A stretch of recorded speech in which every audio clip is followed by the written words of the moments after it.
Okay, it is Sunday the 19th of February, and I'm in front of the Unitarian Church of Montreal. I'm engaged in my alternative spiritual practice of protesting against Unitarian Universalist injustices, abuses, and hypocrisy, and it looks like somebody's taking my picture, which is fine by me. I just had a very long conversation with a francophone person who may or may not be an actual member of the church, but he's certainly, someone who attends the church regularly. And he finally decided to talk with me and have what Unitarian Universalists would call a free and responsible search for truth and meaning about what my protest is about. And at some point the video would have cut out. We didn't get the whole conversation. We should have got a good chunk of the beginning of it. One of these days I should probably get a camera that, records continually. Unfortunately, the cameras I've been using so far record for half an hour and then shut off automatically. So I probably should get at least a simple camera that can record for an hour or two at most, so I get everything, because we certainly lost some of what was said. But this fellow, he completely understood all the issues. He understands that it's just ridiculous that the Unitarian Universalist Association would falsely accuse me of blasphemous libel to cover up and deny pedophilia and rape. He gets it 100%. And he understands that the church is complicit if it doesn't speak out against it and so on. How many years is this? Do it. Next year will be the 20th anniversary. Really? Yeah. It's my alternative spiritual practice. And you know why it's been going on for 20 years? Why? Because everyone in that church is a huge hypocrite who doesn't practice what Unitarian Universalism preaches. If they practiced what Unitarian Universalism preaches, I probably wouldn't have even started protesting. But they're such huge, gigantic hypocrites that I'm here. So these two women asked how long I've been here, and I said, well, it's coming up for 20 years, and it is.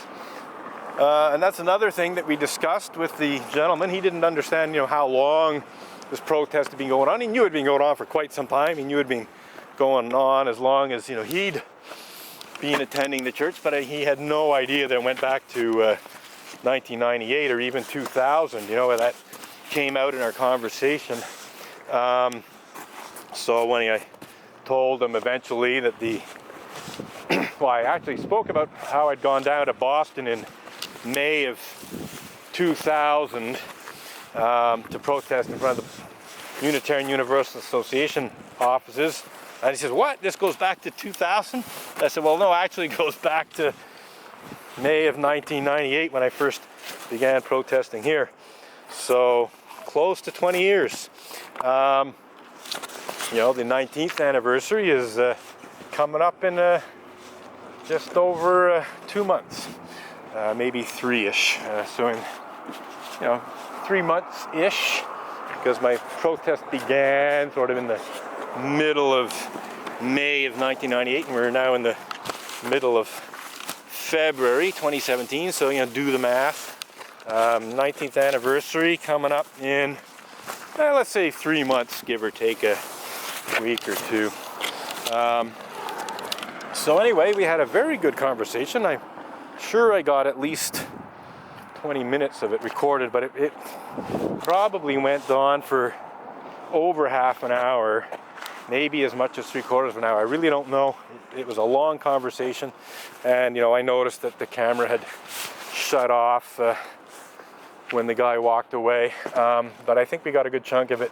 Anyway, this young man, he's probably late 20s, early 30s, and that's young compared to most of the congregation, which is largely people over 50 or even over 60, many in their 70s, some in their 80s and older. It's generally an aging congregation, but certainly in the last year or so, it seems to have managed to attract some younger members. Probably as a result of some kind of recruiting drive at McGill University or Concordia or both. The Unitarian Church of Montreal does try to recruit young people, and it seems they've had some success in the last year or so. Certainly in the last 6 months or so, I've noticed a increase of younger members, which they absolutely need if they want to survive into the rest of the 21st century. Because many of the people who were members when I first joined in 1993 aren't going to be with us in a few years.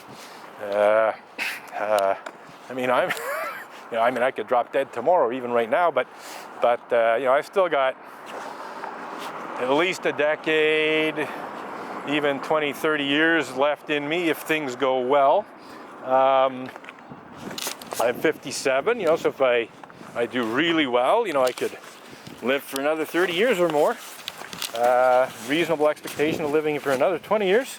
And certainly shouldn't be too hard to live for another decade if things go well. But you never know, I've been assaulted by some members of the church, and while the assaults have been comparatively minor, the fact of the matter is that in at least 2 of them, I could have potentially been seriously injured, and in 1 of them, I could potentially have been killed because, and this is the most recent one actually, David Horan came at me in September of 2016 very aggressively, and so I walked backwards away from him, filming him coming at me, but walking backwards away from him to avoid an attack or whatever, and not realizing what I was doing, or he might well have realized what he was doing. I walked into traffic. I walked back to the end of the block there, to where Claremont is, and I walked into traffic. I could have been hit by a car. In fact, the car did honk. So in theory, I could have been hit by a car and killed in mid or early September of last year if I'd actually been hit by a car as a result of David Horan aggressively coming at me. But no, I'm still here and hope to be here for at least another decade or 2 or 3. I'm actually kind of hoping to make it into my 90s so I can see total solar eclipse that's in the 2050s. I don't really plan on living much longer than that, or hope to live much longer than that, but yeah, I'm open to being 93 or 95 or 97 or something, and in reasonably good health, if all goes well. So we shall see. Anyway, getting back to this young man, we had a good conversation. He recognized how just totally ludicrous it was for the Unitarian Universalist Association to falsely accuse me of blasphemous libel in an effort to hide pedophilia and rape committed by certain Unitarian Universalist ministers, to say nothing of certain Unitarian Universalist Sunday school teachers.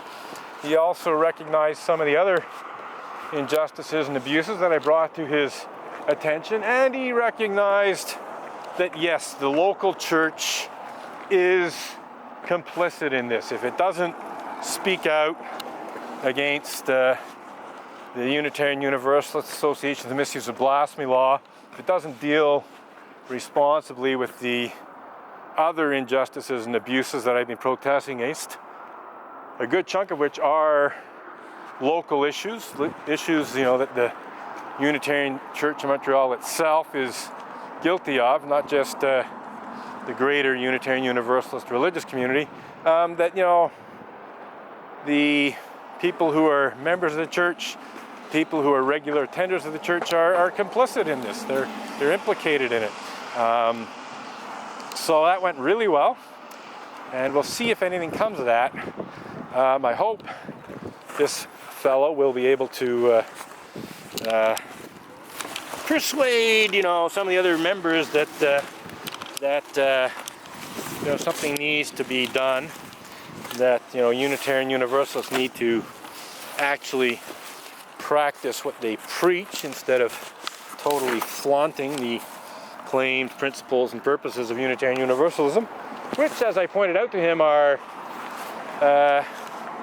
etched in metal in a plaque in the lobby of the Unitarian Church of Montreal.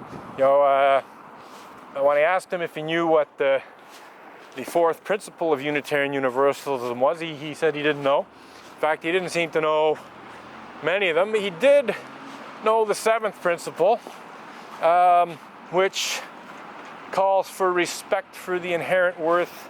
No, sorry, that's the first principle. It calls for respect for the interdependent web. Got a thumbs up from the jogger there, that's nice. Respect for the interdependent web of all existence. So on the one hand, it's sort of this big, vague, respect for everything kind of thing.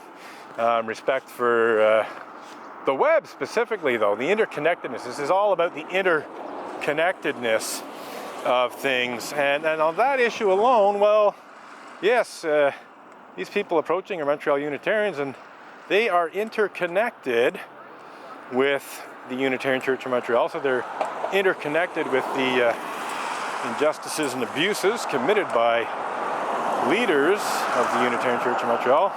They're also interconnected with the greater Unitarian Universalist religious community, and so they're interconnected with the injustices and abuses that the greater Unitarian Universalist religious community is guilty of. And more specifically, they're interconnected with the Unitarian Universalist Association's immoral, unethical, borderline criminal, and yes, batshit crazy misuse of Canada's blasphemy law in clergy sex abuse, cover-up and denial, legal bullying. They're unfortunately interconnected with that too.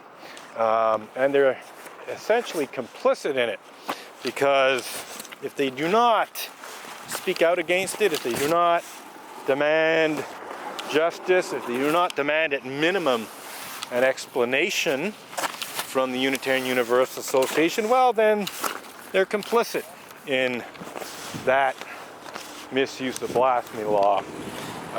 So yes, Unitarian Universalists misuse blasphemy law to cover up and deny pedophilia and rape. An entirely truthful statement that is supported by the fact that the Unitarian Universalist Association, which represents Unitarian Universalism in North America, to say nothing of the world, because the Unitarian Universalist Association pretty well presents itself as the representative of Unitarian Universalism, not just in the United States, but internationally. It has falsely accused me of blasphemous libel in an effort to hide pedophilia and rape. And to date, I'm not aware of one single Unitarian Universalist minister or one single Unitarian Universalist Association leader. There is some overlap there, because there's leaders of the Unitarian Universalist Association who are clergy, but not all are. There's also non-clergy leaders of the Unitarian Universalist Association. In any case, all of the UUA administrators, all of the UUA trustees, of them, I'm not aware of a single one who has gone on public record opposing the Unitarian Universalist Association's false blasphemous libel accusation against me. On top of that, I'm not aware of one single UUA board trustee or one single UUA administrator who's gone on record as condemning the outrageous, bald-faced lies that UUA moderator Jim Key inserted into his so-called official apology to victims of clergy sexual misconduct in 2014. Here was UUA moderator Jim Key delivering what was supposed to be a second UUA official apology to victims of clergy sexual misconduct, because the first official apology, which had been delivered in the year 2000, had proven to be not worth the breath it was spoken with. So under some pressure from advocates for clergy misconduct victims, Jim Key decided that he would deliver a second apology. It was basically a UUA board apology, and he brazenly lied in it.